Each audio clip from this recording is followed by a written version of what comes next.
Alright, YouTube. 17th time I've tried to make this video. Between my kid, my battery dying, crap happening. I'm about tired of trying to make this freaking video. Alright, got a cigar smoking here. We'll get to that. Update on what's been going on. Worked a bunch of overtime, like 13 days in a row, 12 hours a day. Terrible. And then got off last Friday morning, drove to Dallas, had a race Saturday night, drove to Dallas Friday, shopped, stayed up all day, miserable, tired as hell, but spent it with the family. Hey, you do what you gotta do. Drove to Freestone County Raceway in Freestone County, just south of Corsicana in Texas. Wound up right there. It's a pair of $125 Renthal handlebars that had like 2 motos on it. Right that end right there, you can't quite see it. It's twisted all to hell. Blew out a berm, rolled my bike down the hill, twisted it up, blah blah blah. Let's get a look at the bike. Might be some riders out there. Got a 2011 KX 250. First year they went with fuel injection. And if you don't ride fuel injected yet, you should, because I didn't like it at first, but makes a world of difference. A lot smoother power band, and it'll crank. You die and it's hot, you crank. That's it. It's easy. No more of that, you know, that pressure release, what the hot start, what some people called it. That thing cranks up. Alright, then drove home Saturday night to have my son's birthday party Sunday morning. Had a big bounce house, crazy time party going for a 3-year-old. You know, this is going to be tons of fun. And woke up and it was raining. Had to cancel that. Broke his little heart. Then today, which is, what was it, Wednesday, cooled off a little bit. It's still hot as hell, but it cooled off this afternoon. And went out and cooked some chicken wings on the grill. Lit up a 2008 Boswell Poker with some Virginia Flake. Wasn't doing it for me. Lit up a Nording straight stem rusticated egg. Wasn't doing it for me with English either.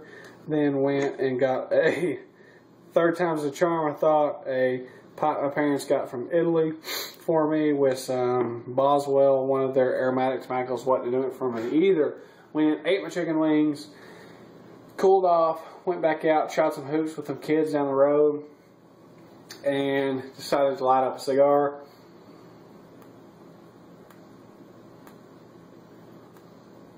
Exactly what I was looking for. It is a Arturo Fuente Grand Reserve natural wrapper, and haven't been a big fan of the Fuente or a natural wrapper, and this is mild, pleasantly mild, I guess you could say. Most mild cigars just taste like just trash smoke to me, and this is what I wanted today. I guess the flavor doesn't linger forever. It's not overpowering. Gives you just what you want, really. And then come back in and plan on making this video, and this is like my 17th time trying to make it. And one of the things I'm gearing up for, and I have some footage already filmed for it, is a woman on Northeast Texas Preppers, Homesteaders, and Survivalists group on Facebook. I posted some reloading stuff for sale, and she said, hey, would I mind showing her how to reload them? I said, nope, don't mind at all. But due to distance, we're going to have to do it via YouTube. One thing I asked her was what caliber she shoots, and she come back with pistol calibers, looking at an AR, so it'll be a semi-automatic 223, which is what I would consider not a high precision rifle. You know, to 200 yards, 300 yards, no problem. You can load not as critical ammo and get that accuracy, no problem, especially with modern presses, no problem. So volume wise, she said she shoots about 500 rounds a month. Now she's lucky, wants to get more if she can get her price down. And I said, well, you can definitely get your price down. So what I recommended was a Lee Classic turret press, which is right here. This thing I can crank out about 500 rounds, maybe 200 rounds an hour, 250 rounds an hour if I'm doing good. which I don't set down. I just come out here, reload 50, 60, go back in, reload 50, 60 when I have time, and works out great. It keeps up with my competition shooting needs. You know, I shoot maybe 1 or 2 matches a month, and then with my practice, and then what I put in storage. Thing's wet. Keeps going out of me. The humidor is getting a little too humid. So I've got that series of videos coming out, and that's going from a dirty fired case picked up off the ground to a new loaded round, which I don't have one sitting around actually. Here's a 38 special with a lead bullet that I cast myself, which eventually we'll get into that also. Then the next thing I got coming in Friday is from pipesandcigars.com, some stuff from my humidor that'll help with my humidity control. And then looking at building that bigger, like wine cooler, you know, they call them a winador setup, which that'll be a lot bigger. I'll be a whole thousands of cigars on that, and got that going. Got stood up on a wine cooler I had planned on buying. One of the questions I want to know from you guys is, has anyone been a pipe smoker and went to cigars and realized that you can't get these flavors to mix? And, well, you can't get a cigar flavor in a pipe, and I've never had a pipe flavor in a cigar. It's just, I guess it's 2 totally different types of tobacco, even though it's all tobacco. And one thing I know is, around here, if you're smoking a pipe driving around in your truck, and a cop sees you, more than likely he's going to pull you over. Because, and not so much with cigars, but you do get funny looks because these kids do these funny things where they cut these open and they put this other type of plant in there. I'm not sure what it's called. I heard it was like marijuana or something like that. And it's supposed to give you some weird effect. But I'm not cutting up an $8 cigar and re-rolling it, or especially in the Padron family or in the Cohiba Black at $13 to $15 a piece, where you get them. No freaking way I'm cutting that open. Let me know what you think about that. And I could possibly be selling my pipes to fund my cigar build.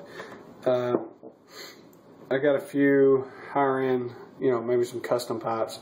And if anybody interested in that, shoot me an email at CHASSMALLWOOD0880@gmail.com, and we can talk through there, switch numbers, and I can send you text messages or emails with the pictures on it, and we can talk the prices on that. Like I said, I've got those rolling out, and I've got a trip planned to Dallas, which I was supposed to get to Dallas to some brick and mortar tobacco shops, but because of a late start, we were supposed to leave at 12, didn't get out of town until 4:30, didn't quite have time. So that's still in the works. And then, what else do I have planned? I'm looking for a lighter right now. I want a Zycar, but of course I want one of the new ones. And the price on the Zycars are a little high right now, so I'm going to let them come down. Cheaphumidors.com. I order a lot of stuff through them. Fast shipping, and they sell a company or a brand of lighter called Black Ops for like $35. You get a cutter, a double flame torch, lighter, and a travel humidor. Which the travel humidor is like the shipping container, and it seems like a pretty good deal. I've seen a lot of reviews on them, and they work pretty nicely, and it'll definitely get me through what I need right now. Anyone else interested in that reloading video or any info on that, let me know. Shoot me a comment, email about anything particular that you're having trouble with. And I've reloaded for a long time, so I could probably answer those questions. And what I'm planning on to doing tomorrow is, as you can see, my bench is a complete, utter, total disaster. It just seems like every time I clean this thing off, it just gets packed full of crap again. And I think it's my wife that does it, actually. Let's just blame it on my wife. Be easier. And I always get stuck with cleaning it up. You know how that goes. So, appreciate you watching. This is like the 17th or 18th time I've tried to make this video. 18th time I tried to make this video. And it's hot as hell. And I'm tired of doing this. Appreciate you watching. Appreciate the subscriptions. Subscribe to my channel. More to come. Appreciate you. Thank you.